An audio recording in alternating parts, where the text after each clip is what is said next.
आगे की कहानी को समझने के लिए ये समझना पड़ेगा कि रिएक्टर के अंदर रिएक्शन होता कैसे है। रिएक्टर का कोर मेनली 3 चीज़ों से मिलकर बनता है।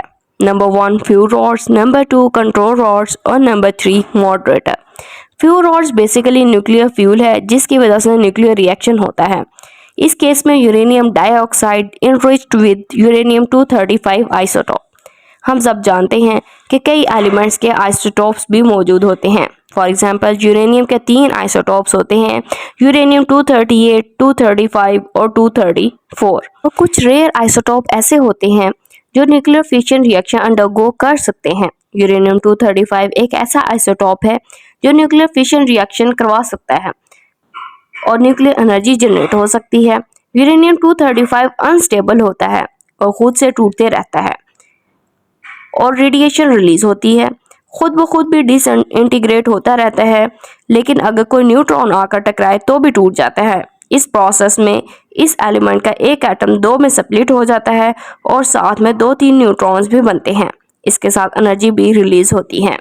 जो न्यूट्रॉन्स रिलीज होते हैं वो और यूरेनियम एटम्स के साथ टकराते हैं और एक चेन रिएक्शन शुरू हो जाता है। इस रिएक्शन को स्लो डाउन करने के लिए कंट्रोल रॉड्स का इस्तेमाल किया जाता है। इस केस में कंट्रोल रॉड्स बोरोन कार्बाइड की बनी है। बोरोन में न्यूट्रॉन्स अब्सॉर्ब करने की सलाहियत मौजूद है। रिएक्शन में जो एक्स्ट्रा न्यूट्रॉन बनते हैं अगर बोरोन से टकराएंगे तो बोरोन उनको अब्सॉर्ब करेगा और वो फर्दर न्यूक्लियर रिएक्शन नहीं कर पाएंगे। तो इसलिए फ्यूल रॉड्स के साथ कंट्रोल रॉड्स भी इंसर्ट की जाती हैं। जितना डीपली कंट्रोल रॉड्स को इंसर्ट किया जाएगा इतना ही रिएक्शन स्लो डाउन हो जाएगा। जो तीसरी चीज़ मॉडरेटर है, इस केस में वो ग्रेफाइट के ब्लॉक्स हैं। ये रिएक्शन को स्पीड अप करते हैं। ग्रेफाइट से टकराने वाले न्यूट्रॉन्स की स्पीड स्लो हो जाती है और वो फर्दर एटम्स के साथ रिएक्शन करते हैं और रिएक्शन की स्पीड बढ़ जाती है।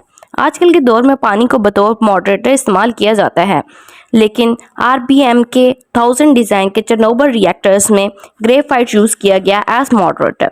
सादा अल्फाज में अगर इस साइंस को समराइज किया जाए तो इमेजिन करें कि एक गाड़ी सड़क पर जा रही है, एक्सेलरेटर को दबाने पर गाड़ी स्पीड अप हो जाती है, ब्रेक दबाने से गाड़ी आहिस्ता होते हुए रुक जाएगी। न्यूक्लियर रिएक्टर के केस में जो गाड़ी रास्ते पर चल रही है वो है यूरेनियम की फ्यूल रॉड्स। मॉडरेटर एक्सेलरेटर का काम करता है और कंट्रोल रॉड्स ब्रेक का काम करती हैं। अब हम अपनी डिजास्टर की कहानी पर वापस आते हैं। तो 26 अप्रैल की रात वर्कर्स टेस्टिंग करने लगे थे। वर्कर्स को काम दिया गया था कि पावर प्लांट की 1600 मेगावाट की आउटपुट को रिड्यूस करके 700 मेगावाट तक लाया जाए। जैसे ही वर्कर्स ने कंट्रोल रॉड्स को इंसर्ट किया, पावर कम होते हुए 300 मेगावाट तक चली गई। वर्कर्स को समझ में नहीं आया कि ऐसा क्यों हो रहा है। इसके पीछे रीज़न ये था कि इस रिएक्शन में एक बाई प्रोडक्ट बनता है, ज़ीनोन 135। ज़ीनोन 135 भी बोरोन की तरह न्यूट्रॉन्स को बहुत अच्छे से अब्सॉर्ब कर सकता है। चूंकि ये बाई प्रोडक्ट बन रहा था इस रिएक्शन में तो ज़्यादा न्यूट्रॉन्स को अब्सॉर्ब कर रहा था, वो ब्रेक ज़रा ज़्यादा दब रहा था, इसलिए पावर एक्सपेक्टेड वैल्यू से लो चली गई। आमतौर पर जब ये ज़ीनोन बाई प्रोडक्ट बनता है रिएक्टर में तो अपने आप बर्न आउट हो जाता है या डिके कर जाता है। इस केस में ये न्यूक्लियर कोर में अकोमुलेट होता गया। इतना ज़्यादा ज़ीनोन रिएक्टर की कोर में अकोमुलेट होने को ज़ीनोन पॉइजनिंग कहते हैं। इससे रिएक्शन और स्लो होता गया। जब बिजली की प्रोडक्शन इतनी कम हो गई तो उस वक्त शिफ्ट सुपरवाइजर ने वर्कर्स को ऑर्डर किया कि थोड़ी कंट्रोल रॉड्स बाहर निकालें। जब कंट्रोल रॉड्स बाहर निकालेंगे तो रिएक्शन स्पीड अप हो जाएगा। कंट्रोल रॉड्स बाहर निकालने से पावर इंक्रीज तो होना शुरू हो गई, लेकिन फिर भी वो अपना टेस्ट नहीं कर सकते थे क्योंकि उनका मकसद पावर को 700 मेगावाट तक ले जाना था। सुपरवाइजर ने मजीद पावर बढ़ाने के लिए मजीद कंट्रोल रॉड्स बाहर निकालने को कहा। रिएक्टर में टोटल 211 कंट्रोल रॉड्स होती हैं, उनमें से सारी बाहर निकाल ली गई एक्सेप्ट 8 ऑफ देम।